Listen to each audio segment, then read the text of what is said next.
तो हेलो दोस्तों, आपका स्वागत है स्टार ऑफ कॉमर्स चैनल पे हमारे। और आज हम पढ़ेंगे थोड़े अकाउंटिंग प्रिंसिपल, जिसकी स्टार्टिंग हम करेंगे गैप्स से। किसे करेंगे? गैप्स। ठीक है, सबसे पहले मैं लिख देता हूँ यहाँ पर। सर ये गैप्स क्या है बेटा? इसकी फुल फॉर्म है, सिर्फ इतना ही नहीं है, ठीक है। इसकी फुल फॉर्म है generally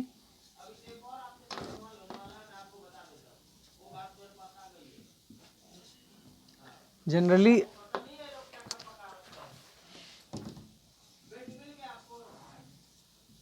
generally accepting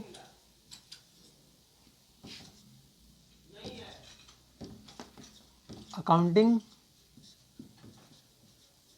principal. Gaps की जो फुल फॉर्म है बेटा वो है क्या? Generally accepting accounting principle. कहने का ये मतलब है कि अकाउंटिंग जो होती है ना, अकाउंटिंग, हमारी जो अकाउंटिंग होती है वो कुछ ऐसे प्रिंसिपल्स पे काम करती है जो क्या करते हैं, हर कोई एक्सेप्ट करता है, हर सारी बिजनेस में क्या करे वो रिलायबल हो। ठीक है बेटा, जो बिल्कुल, चाहे वो आपका जनरल स्टोर की बिजनेस हो, चाहे मेडिसिन की, चाहे वो डॉक्टर हो, चाहे इंजीनियर हो, सबके अकाउंट्स में क्या करे वो जनरली काम करे। तो गैप्स हमें ये बताता है। और अब हम पढ़ेंगे इसके बाद, ये नॉर्मल सा एक हमारा टॉपिक था, इसके बाद पढ़ेंगे क्या? Fundamental accounting exemption. सर ये क्या है बेटा? एग्जम्पशन मतलब क्या? एग्जम्पशन मतलब आपका सोचना, एक अनुमान लगाना। क्या एग्जम्पशन मतलब? एक अनुमान लगाना। हिंदी में क्या कहते हैं? अनुमान लगाना। तो मैं लिख देता हूँ इसको, क्या?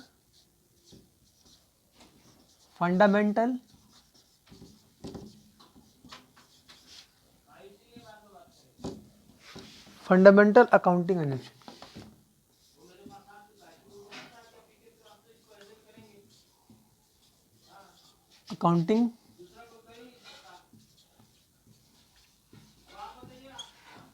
अकाउंटिंग एग्जम्पशन क्या बेटा?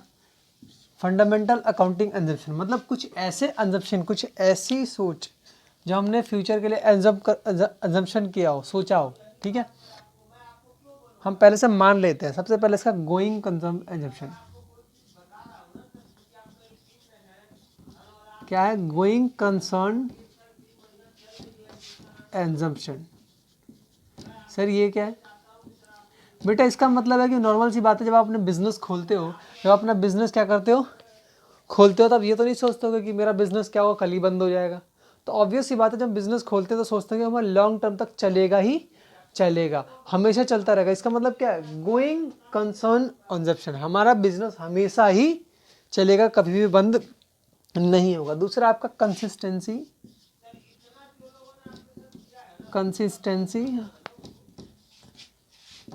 एग्जम्पशन।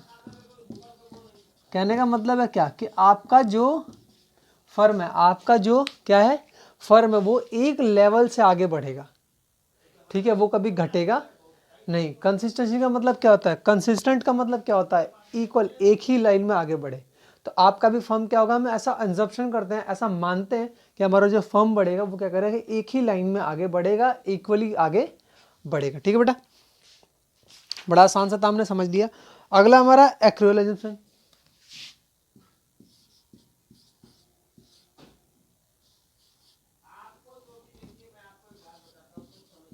एक्रूअल एग्जम्पशन इसका मतलब क्या है सर? बेटा इसका समझाने के लिए थोड़ा सा मैं रुकूंगा। मान लो कि मैंने आपको बताया था क्या कि क्रेडिट परचेज होती है और कैश परचेज होता है, या क्रेडिट सेल होता है और क्या था, कैश सेल होता है। मान लो हमने क्रेडिट सेल किया, उधारी पे सामान बेचा, तो हम जब तक कैश आएगा तब तक का वेट नहीं करते हैं, बिल्कुल भी वेट नहीं करते। हम क्या करते हैं?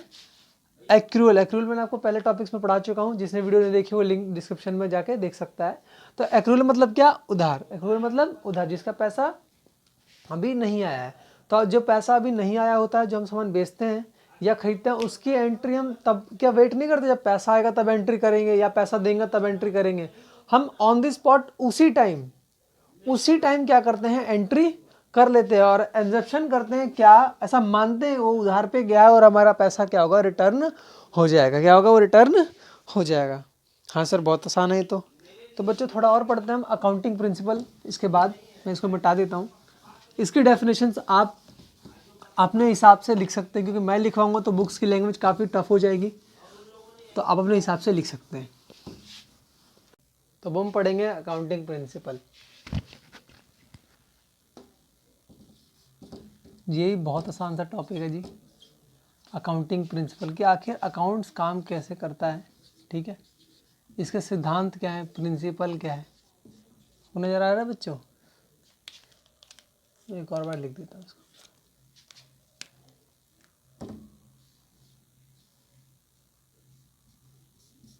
चलिए ठीक है, इसका पहला है आपका पार्ट जो है वो है accounting entity and business entity. क्या है? Accounting entity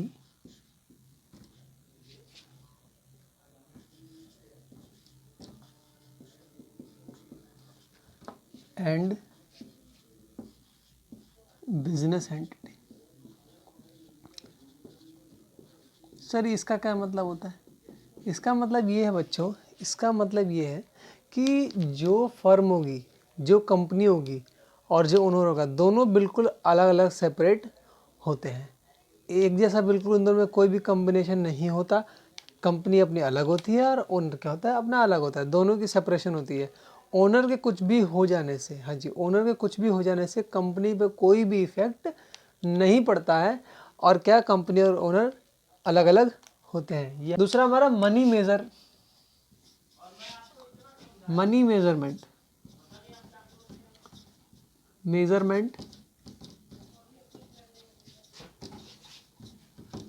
principal.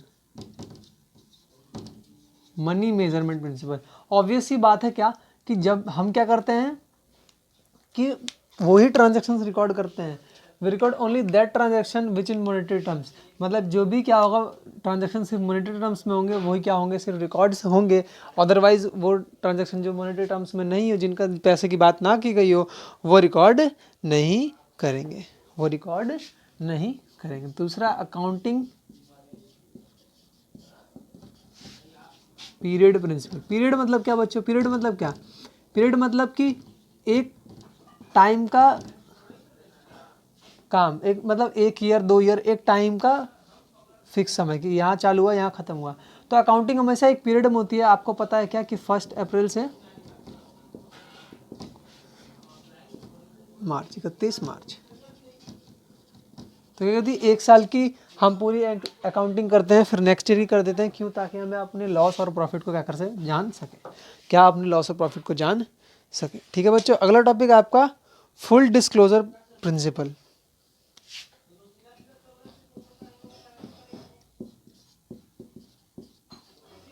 Full disclosure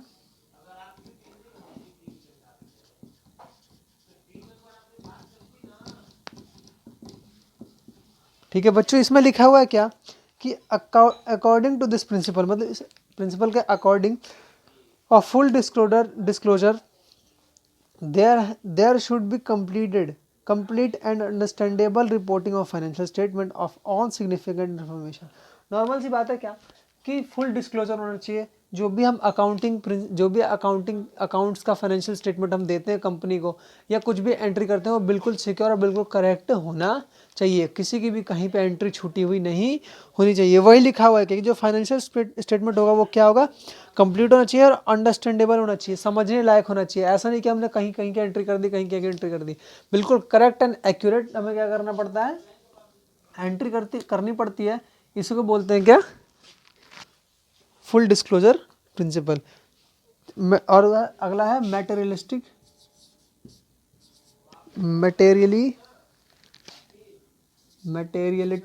principal. कहने का मतलब है कि जो भी हमारा एसेट है, उसको क्या हम अपने वैल्यू में मानते हैं। नॉर्मल सी बात है कि हमारा एसेट हो, हमारा फ़ायदा, तो हम उस एक कोई भी मटेरियल होता है उसे क्या करते हैं, अपने हिस्से का मानते हैं, उसे अपना फ़ायदा मानते हैं। ठीक है, अगला है prudence and conservation principal.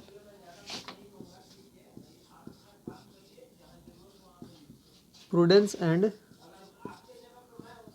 Conservation principal.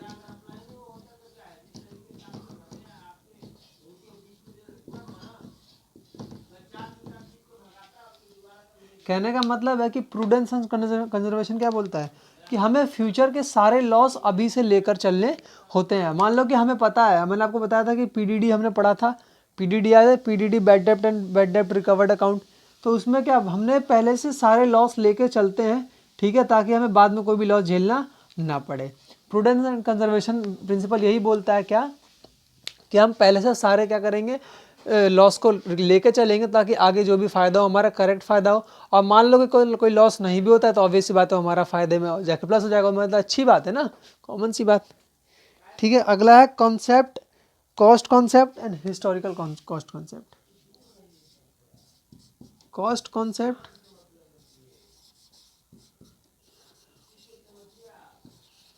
And historical cost concept. कहने का मतलब है क्या है कि मान लो कि आपने आज ये पेन 5 रुपये में खरीदा, आपने आज ये पेन 5 रुपये में क्या करा, परचेज किया, आपने 5 रुपये खरीदा, आज ही इसकी एंट्री 5 रुपये में हो जाएगी। भले ही 1 साल बाद जो इसकी वैल्यू को 2 रुपये हो जाए चाहे 3 रुपये हो जाए, पर आज इसकी वैल्यू क्या होगी, 5 रुपये ही रहेगी। और मान लो कि 2-3 साल बाद इसकी वैल्यू 2 रुपये हो जाती है, तो जो भी हमने क्या लिखा है कि हिस्ट्री कॉस्ट कॉन्सेप्ट, हिस्ट्री जो हिस्टोरिकल कॉस्ट कौन सा होगा भाई, 5 रुपये ही होगा, ठीक है। और कॉस्ट कॉन्सेप्ट क्या होगा, 3 रुपये होगा। इसका मतलब क्या है कि ये क्या हिस्टोरिकल होता है, मतलब ये डेप्रिसिएशन से घटता रहता है, डेप्रिसिएशन से या फिर एमोर्टाइजेशन से। सर ये क्या होता है बच्चों, थोड़ा सा वेट करो, मैं बताऊंगा एमोर्टाइजेशन क्या होता है। इसके बाद matching concept and matching principle.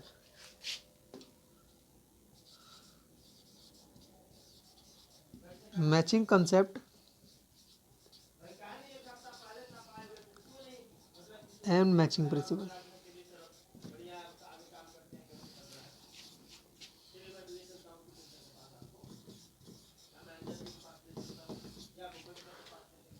Matching concept and matching principles में लिखा है बच्चों कि an important objective of business is to determine profit periodically, ठीक है। It is necessary to match revenue of the period with the expense. कहने का मतलब ये है कि मैचिंग होना चाहिए बिल्कुल, जो भी आपका फ़ायदा हुआ है, जो भी आपका क्या हुआ है फ़ायदा हुआ है, वो एक्सपेंस से मैच करना चाहिए, तभी तो आपका प्रॉफिट आ पाएगा। मान लो कि आपने 5 लाख रुपए क्या करिए रिवेन्यू की, तो उसमें से 3 लाख आप जब तक एक्सपेंडिचर घटाओगे नहीं, जब तक आपका क्या होगा 2 लाख रुपए, 3 लाख रुपए क्या होगा, प्रॉफिट निकलेगा नहीं। तो जो भी है क्या है कि जितना आपका प्रॉफिट हुआ है वो मैच करना चाहिए, और जितना आपका एक्सपेंडिचर है क्या है वो मैच करना चाहिए, वो मैच करना चाहिए। ठीक है बच्चों, क्लियर है, आसान है। हाँ सर जी आसान है बच्चों। इसके बाद हम थोड़ा इसको मिटा देते हैं क्योंकि इसमें जगह कम पड़ गई है, इसको आप नोट कर लेंगे, आसानी से नोट कर लेंगे।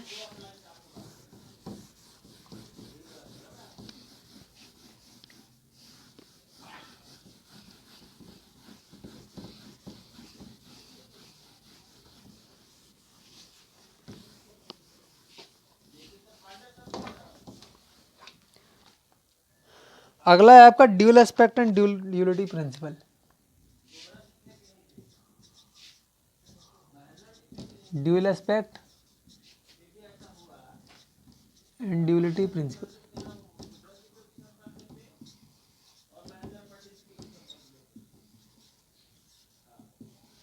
कहने का मतलब है कि एक एंट्री की हमेशा डबल एंट्री होती है। मान लो कि सामान अगर खरीदा गया तो स्टॉक में से भी घटेगा और उसका पैसा कैश में जाके ऐड होगा। तो एक एंट्री की हमेशा क्या होगी, 2 चीज़ें 2 बार एंट्री होती है, एक ट्रांजैक्शंस की 2 बार एंट्री होती है। यही बताता है कि एक ट्रांजैक्शंस की क्या 2 बार एंट्री होती है। अगला है revenue recognition concept. Revenue recognition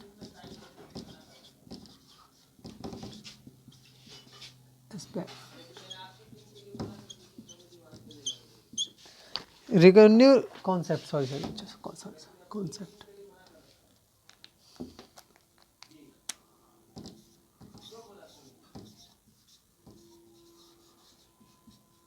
ये क्या बताता है, इसके पहले हम जानने से पहले हम रेवेन्यू का वर्ड लिख लेते हैं। यहाँ पर रेवेन्यू और दूसरा आपका रिसीट। एक है रेवेन्यू, दूसरा आपका रिसीट। मैं इसे साफ कर देता हूँ। एक है आपका रेवेन्यू और एक है क्या आपका रिसीट। एक है क्या बच्चों आपका रेवेन्यू और एक है क्या आपका रिसीट। मान लो कि हमने क्या किया, आप एडवांस में पैसा रिसीव किया। मान लो कि एक बंदा आया आपके पास, आपकी ना मान लो मिठाइयों की दुकान है, ठीक है, और एक बंदे की बहन की शादी थी, वो आपको 1 महीने पहले क्या करेगा और लड्डू का ऑर्डर दे गया और आपको कुछ एडवांस दे गया, मान लो कि 50,000 रुपये एडवांस दे गया। तो नॉर्मल सी बात है, वो आपका पैसा आपने काम नहीं किया है, पर क्या हुआ पैसा पहले आ गया है, तो आपका आया मेन काम सही है, तो पर वो रिवेन्यू आ गया है, वो क्या हो गया 50,000 रुपये क्या हुआ रिवेन्यू आ गए हैं। कब? आज के दिन। मान लो मैं आज का डेट लिखता हूँ 3/11/2020, लेकिन उसकी बहन की शादी मान लो 9 तारीख को है। तो जब आप उसका काम क्या होगा कर दोगे, जब आपको एग्ज़ाम काम क्या होगा कर दोगे, तब उसको बोलेंगे रिसीट। क्या बोलेंगे? तब उसको बोलेंगे रिसीट। और रिवेन्यू क्या? जब पैसा आएगा अपने मेन काम से, जब पैसा आएगा उसको रिवेन्यू, और रिसीट जब उसके लिए काम कर दोगे तब।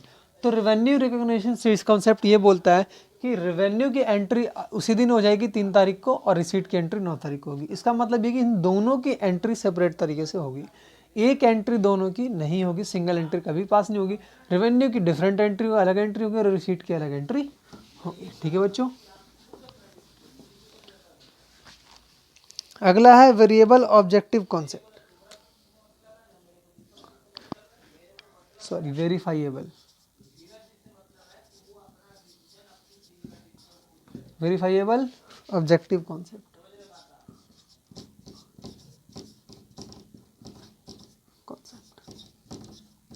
ये बोलता है क्या कि जब भी आप बिजनेस करने जाते हैं, जब भी आप बिजनेस करने जाते हैं तो क्या करते हैं, अपनी पर्सनल चीज़ों को घर पे छोड़ दीजिए और तब बिजनेस करने जाइए। अपनी पर्सनल चीज़ों को घर पे छोड़ दीजिए, अपनी पर्सनल लाइफ को अलग रखिए और क्या करिए बिजनेस लाइफ को अलग रखिए। कहते हैं ना कि पर्सनल लाइफ अलग बिजनेस लाइफ अलग, वो इसीलिए बोलते हैं क्या कि वेरीफाइएबल ऑब्जेक्टिव कॉन्सेप्ट। जो भी आपको ऑब्जेक्टिव होना चाहिए ना, वो वेरीफाई होना चाहिए, वेरीफाइएबल होना चाहिए, क्योंकि आपके पर्सनल लाइफ से बिल्कुल भी अफेक्टेड नहीं होना चाहिए, आपकी पर्सनल लाइफ से बिल्कुल भी अफेक्टेड नहीं होना चाहिए।